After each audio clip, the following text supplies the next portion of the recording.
In this video, we're going to be discussing the worst possible advice that you can hear and take action on this whole entire offseason as a pitcher, why this is going to hurt you, and what you can do instead. So before I actually dive into it, my name is Anthony Rodriguez. I'm the founder of Versatile Athletics, where we've trained over 190 plus athletes, help them increase their velocity and become that guy for their team by helping them understand how their bodies naturally prefer to move. Now, diving into no throwing for one entire month. So let me just tell you guys a little bit of my background too. Every single year from literally 12 years old towards around 17 years old, I literally gained from like 70 miles an hour to around 92 miles an hour, and I would constantly throw year round. It wasn't until I took an advice from a former teammate and I was like, oh, well, I should probably stop throwing for the month as well because everyone else is doing it. So I follow the trend. After that year is where everything started going downhill in terms of velocity.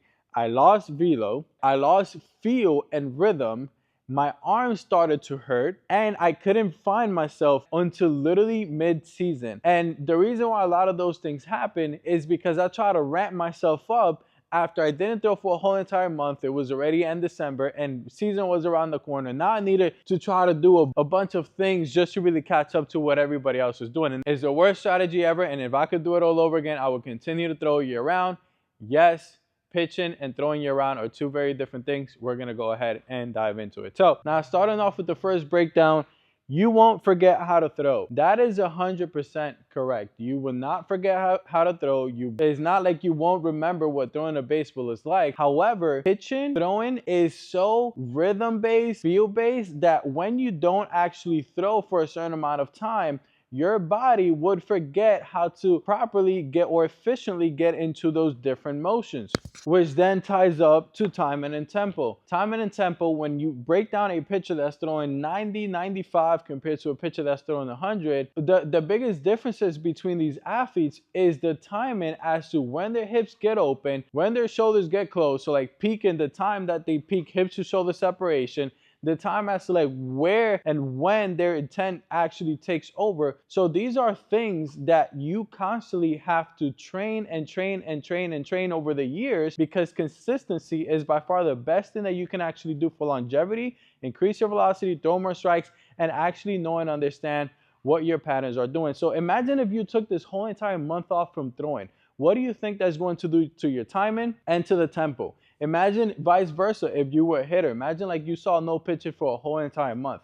The first pitch you see at 95 is probably going to look like 105. So yes, you won't forget how to throw, but your body would forget how to efficiently get into those different patterns. The second thing that you actually don't want to add on to this strategy is just simply lifting and getting strong. Now, let me actually tell you guys something about fascia, and I'm going to break this down. So we all have fascia. Our whole entire body is covered in fascia. Now, fascia is constantly remodeling along the lines of stress of specifically how we move, right? So let's break this down. So if we're in the gym and we're not throwing, we're not doing anything throwing related, and we're constantly just lifting back squats, bench press, deadlift, the lines of stress for our fascia are going to build around the movements that we're doing in the gym. And the biggest problem with the movements that we're doing in the gym is that they're all done in the sagittal plane. And the way that we throw on the mound, a lot of it happens in the frontal and the transverse plane, with rotation, with side to side and with rotation. Imagine now throwing for a whole entire month and then having to pick up a ball after you're all jacked up and you're now walking so robotic and your spine is compressed from all that back squat. Like, your movement patterns aren't going to be the same no matter what you do, which then leads me into range of motion. We're going to be losing range of motion because a lot of athletes aren't even lifting properly. They're not even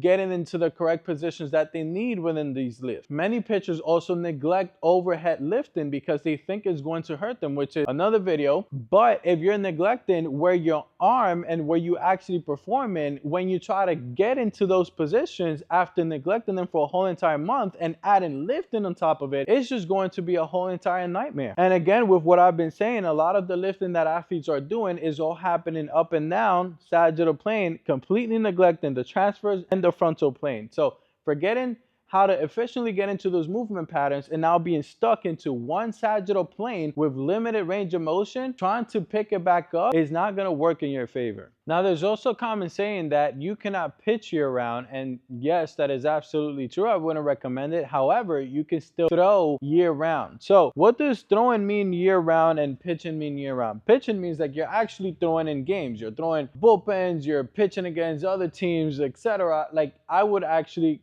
suggest taking a break from competition. However, you should not take a break from throwing. You can still throw year round by managing the frequency and how often you throw, managing the intensity and what is the max intent that you actually go for when you're actually throwing, managing the duration, how long are you throwing, and managing the volume, which those two play a role. The volume is how many throws are you also getting within those sessions. If you can manage those four, you can definitely throw year round and still stay healthy and not get set back after taking a whole entire month, because the biggest problem with taking a whole entire month is you will increase the chances of injury. You will not be at your best. You will not be season ready once opening day comes, because after taking this whole entire month off, guess what? Now you need the same amount of time. As a rule of thumb, you need the same amount of time that you took off to get back on, and then after that, that other set amount of time to actually start ramping up, right? So the first time is to actually get back familiar into it, and then the second month is to start ramping up. Once you go through those 2 months, everyone else has already taken your spot. They're already locked and loaded. Their velocity is up, their command is on point, and they're healthy. They're able to bounce in and out each and every single day, compared to you, where now you're still struggling to find your feel, which after taking this whole entire month off, you could have avoided if you would have managed those 4 things. Now, guys, also, now don't get me wrong, can some athletes actually skip a whole month of no throwing? I would definitely say yes, if you are still recovering from an extreme injury that you had, whether you've had surgery or whatever the circumstance is.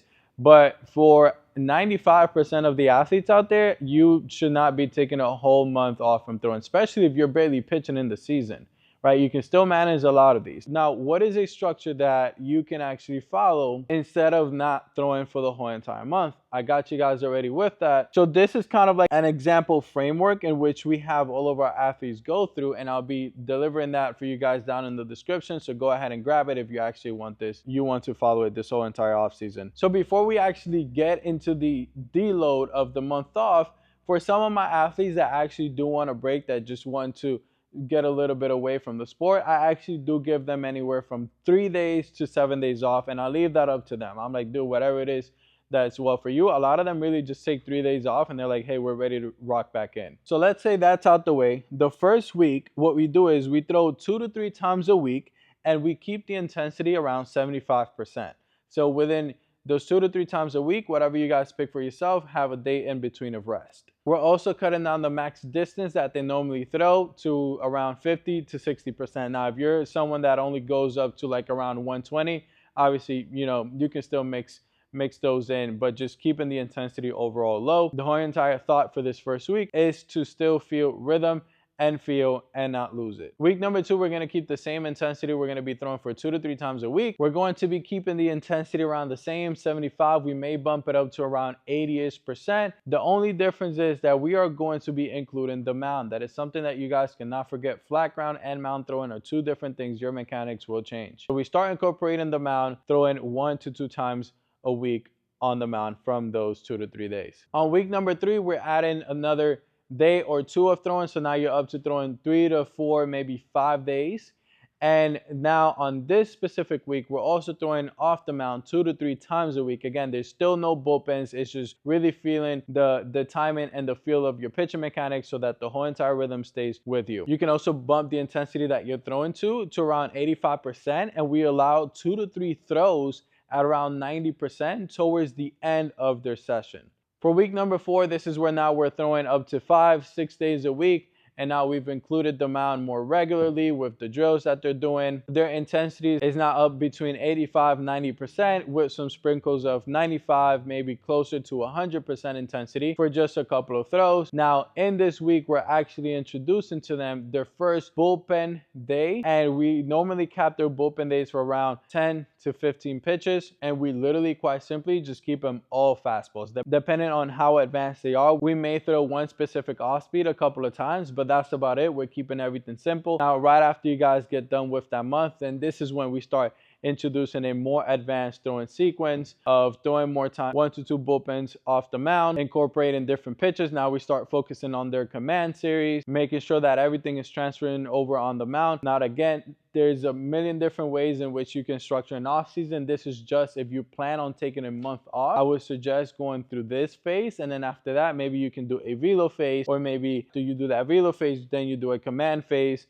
Whatever that may be for you, you may have 1 to 2, 3 months off of the off season. So obviously structure that towards yourself. If you need our help with this, book a call with us down below in the description, and we can see how we can help you next. Now, hopefully you guys enjoy this.